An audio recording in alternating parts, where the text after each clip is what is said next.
पहले राकेश टिकैत ने एक महापंचायत की, फिर जींद में महापंचायत, उसके बाद जयंत चौधरी ने महापंचायत की। तो क्या इन महापंचायतों के जरिए वाकई किसान आंदोलन की रूपरेखा तय हो रही है, या फिर उत्तर प्रदेश की राजनीति को एक नई दिशा देने की कोशिश आप देख रहे हैं इसको? सरदाना जी, मैं आपसे थोड़ा, बस मुझे जो बाकी वक्ताओं का थोड़ा सा उनका आधा समय दे दीजिए। पहले तो मैं ये करेक्ट कर दूं, मैं राकेश टिकैत के साथ नहीं रहा। राकेश उस टाइम दिल्ली पुलिस की नौकरी करता था, मैं इनके पिताजी का सहायक था, वो मेरे पिता तुल्य थे, मैं उनके संतानवत था जी। दूसरी बात यह है, 1988 का अखिलेश जी बैठे हैं, जरा करेक्ट कर लें। 1988 वोट क्लब का आंदोलन सबसे बड़ा आंदोलन था आज तक के इतिहास का। पहली बार किसान ने दस्तक दी थी, सरकार के दरवाजे पहली बार दस्तक देने की कोशिश करी थी।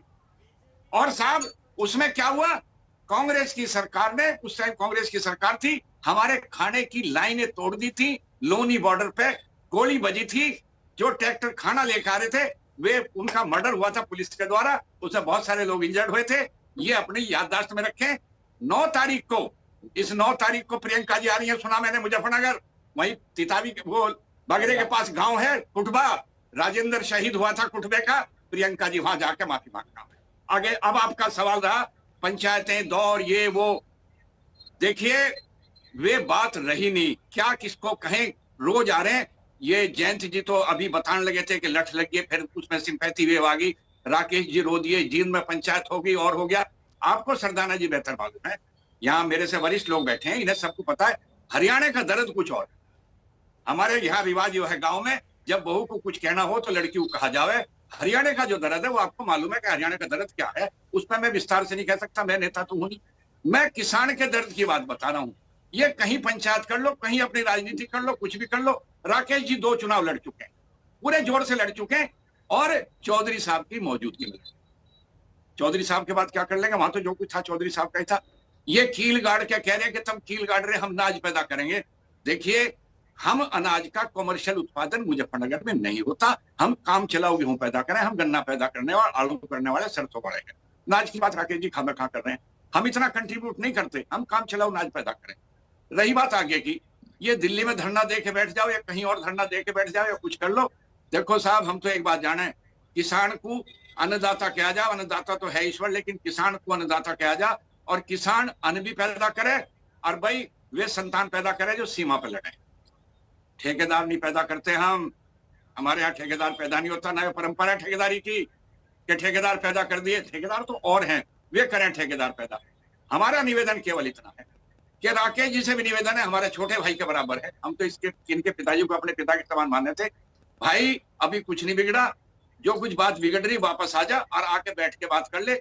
हर लड़ाई में युद्ध विराम होता, इराक ईरान में कई साल लड़ाई हुई, युद्ध विराम होता रहा, अभी यमन में लड़ाई चल रही, वहां भी युद्ध विराम हो जा है।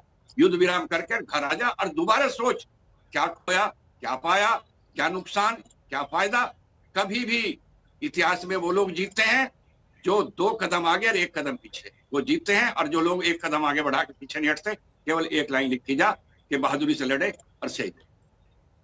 जी सरदाना जी, आपकी बातों से लगता है कि आप इन बिलों के समर्थन में या विरोध में? मैं बिलों के समर्थन में हूं। इसमें ये जो खेती करने वाले, ये जो दिल्ली में रहने वाले हैं ना, ये जो दिल्ली में रहे, जिन्हें दर्द नहीं पता, मुझे पता कि ये एक नमूना है सरदाना जी, केवल एक नमूना।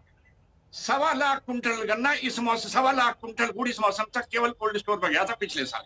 अब की बार 2.5 लाख से ऊपर जा चुका, 3 लाख कुंटल से ऊपर जा चुका, क्योंकि मंडी समिति का शुल्क खत्म हो गया, वो किसान को फायदा जा रहा है। मैं इसके समर्थन में हूं।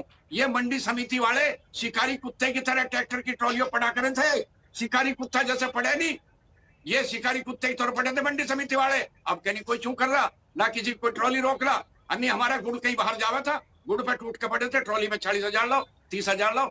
हमें फायदा महसूस अभी हो रहा, इन दिल्ली वालों को महसूस हो गए तो दिल्ली वाले का है। दूसरी बात यह है जी सरदाना जी, कॉन्ट्रैक्ट फार्मिंग बता मैं। हाँ जी सरदाना जी, सुन रहे आपकी बात सुन रहे हैं सब लोग।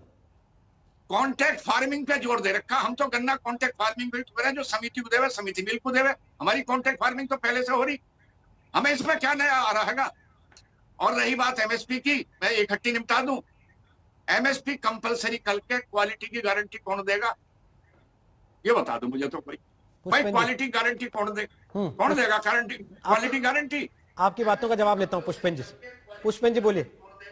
अब ये भी किसान है या इनको भी खारिज कर देंगे कि भाई इनको नहीं पता? नहीं नहीं देखो देखिए, जी, बात सुनो चौधरी, कुर्ता पजामा अब जो मेरी, पहन ले, जो एक बिरादरी में पैदा हो गया वही किसान है, चाहे खेती करे या ना करे। ठीक, बोले पुष्पेंद्र जी, अब जवाब दीजिए उनकी बात का।